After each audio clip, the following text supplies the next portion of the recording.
pane chiitiko chinoshamisa chakaobservwa nevanhu kuti aiwa pakahwina the new president wekunyika yeBotswana anozivikanwa Gideon Boko. Tona kuti ma-regional leaders kana kuti ma-neighboring countries including the SADC chairman vakanonoka kumukongratulata. Achitonyogwa panapa zvotonzi aiwa vakatotora 2 days ahwina vasingamukongratulate, noda kuti their favorite masisi akanga atyiwa. But pane chiitiko chinozoitika chinoka kuti yesterday within 30 minutes Donald Trump atena the election victory ahwina. Aiwa noona kuti ma-leaders iwawa hawana anombotora kana ma-minutes akawanda kungatomukongratulata. Sana pana mashoko anobuda nyugwa panapa nevakomana vachazofaya aiwa this thing not about subscribe or like what on the bell icon.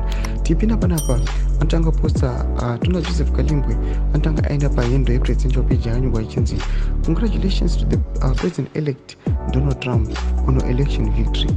The world needs more leaders who speak for the people.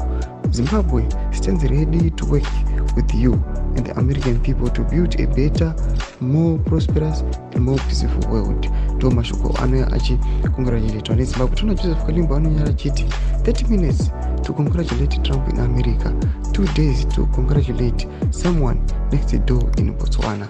To mashoko anoya chiti how come kuti 30 minutes mama to congratulate vana Donald Trump.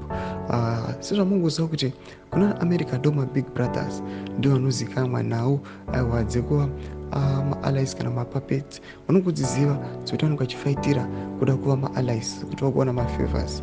Ndo nayo yatakuona panapa yakuitika iri kuyachifawa neJoseph Kalimba achiti how come you spend only 30 minutes to congratulate munhu ari kuamerica, but someone who is next door to you, who is Southern Africa, who is your next door, you take 2 hours. Tudze mafunguro enyu kuti kudii pamusoro pechiitiko ichi. Mina comment section medu, subscribe or like,